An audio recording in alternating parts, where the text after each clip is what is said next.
اليوم نأخذكم في رحلة فريدة عبر أروع الأزياء التقليدية التي يرتديها العرسان في الدول العربية. هل تساءلت يوماً كيف يحتفل العريس يوم زفافه في المغرب؟ أو ما هو سر الأناقة في بدلة العريس الخليجي؟ من الجلابية السودانية إلى البشت الخليجي والقفطان المغربي، نعرض لكم أجمل الملابس التي تعكس تاريخنا وثقافتنا. في كل زي حكاية، وفي كل قطعة جمال أصيل. تابعوا معنا واستمتعوا بمشاهدة صور لكل زي، مع شرح مميز لكل قطعة وما يميزها عن غيرها في الوطن العربي. لا تفوتوا هذه الرحلة الساحرة، وتعرفوا على تراثنا العربي الأصيل. اشتركوا الآن وشاركوا الفيديو مع أصدقائكم لتعم الفائدة والثقافة. تراثنا هو كنزنا. الجزائر. البرنوس الجزائري. العريس يرتدي البرنوس، وهو عباءة واسعة من الصوف الأبيض أو البني فوق لباس تقليدي يعرف بالجبة. الألوان: الأبيض غالباً للعريس. الإضافات: تطريزات ذهبية أو فضية حسب المنطقة. ليبيا. الجرد الليبي. العريس يرتدي الجرد، وهو رداء طويل من الصوف مع قميص وسروال تقليديين. الألوان: الأبيض أو البني الفاتح. الإضافات: قبعة صغيرة مزخرفة. دول الخليج، وهي المملكة العربية السعودية والإمارات العربية المتحدة ومملكة البحرين ودولة الكويت وسلطنة عمان ودوله قطر، يلبسون البشت والشماغ. العريس يرتدي الثوب الأبيض التقليدي مع البشت، عباءة فاخرة مطرزة، والشماغ أو الغترة فوق الرأس. الألوان: البشت غالباً أسود أو بني مع تطريز ذهبي. الإضافات: عقال أسود لتثبيت الغترة. سوريا ولبنان. الشروال والجبة. العريس يرتدي الشروال الواسع مع قميص طويل أو الجبة المطرزة، وأحياناً يضيف عباءة فوقها. الألوان: الأبيض أو الأسود.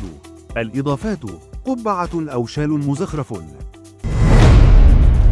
السودان. الجلابية السودانية. الجلابية البيضاء هي الخيار الأكثر شيوعاً للعريس، مع عمامة كبيرة تغطي الرأس والكتفين. الألوان: الأبيض النقي. الإضافات: شال أو عباءة مزخرفة. العراق. الدشداشة والعباءة. يرتدي العريس الدشداشة البيضاء أو السوداء مع عباءة مطرزة. الألوان: الأبيض غالباً للعريس. الإضافات: الشال أو الغترة. فلسطين. القنباز والعباءة. العريس يرتدي القنباز، لباس طويل مخطط مع عباءة مطرزة تلبس فوقه. الألوان: الأبيض والذهبي الأكثر شيوعاً. الإضافات: الكوفية الفلسطينية لإبراز الهوية. الأردن. الثوب والشماغ الأحمر. يرتدي العريس الثوب الأبيض التقليدي مع الشماغ الأحمر والعقال. الألوان: الأبيض للثوب والأسود أو الذهبي للبشت. الإضافات: تطريز بسيط يزين العباءة. اليمن. الزي الصنعاني. العريس يرتدي ثوبا طويلا يسمى المقطع، ويضع فوقه عباءة مطرزة. يكتمل الزي بالجنبية الخنجر التقليدي. وهناك 4 أزياء: الأول الحاشدي، الثاني التهامي، الثالث لبس السادهم، الرابع وهو ما يلبسه أكثر العرسان وهو الرائج. الألوان الرائجة: الأبيض أو البيج أو الأسود. الإضافات: الحزام المزخرف والطيار والجنبية والقبع. المغرب. القفطان المغربي.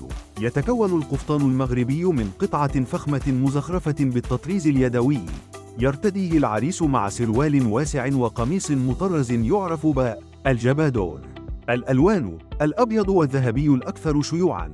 الإضافات: السلهام، عباءة خارجية، أو الطربوش المغربي لإكمال الإطلالة. تونس. الجبة التونسية. يتألف زي العريس من الجبة، وهي لباس طويل مطرز يرتديه مع سروال تقليدي وقميص مزخرف. الألوان: الأبيض مع تطريز ذهبي. الإضافات: شاشية، قبعة حمراء. مصر، البدلة التقليدية أو الجلابية الصعيدية. في القرى والصعيد يرتدي العريس الجلابية الصعيدية مع عباءة مفتوحة. أما في المدن يرتدي البدلة الحديثة غالباً. الألوان: الأبيض أو الأسود. الإضافات: العمامة الصعيدية في بعض المناطق. نحن نؤمن أن جمال تراثنا العربي يكمن في تنوعه. في الفيديو القادم سنتحدث عن عادات وتقاليد الأعراس في الدول العربية، وكيف يختلف الاحتفال من بلد إلى آخر. نحتاج إلى مساعدتكم. شاركونا في التعليقات بتقاليدكم الخاصة بالأعراس في بلدكم. شاركونا أسرار أعراسكم في التعليقات، لأن الفيديو القادم سيكون رحلة عبر أجمل عادات وتقاليد الأعراس العربية، وربما تكون قصتكم جزءاً منه. اشتركوا الآن وتابعوا معنا لتكتشفوا التراث العربي كما لم تروه من قبل.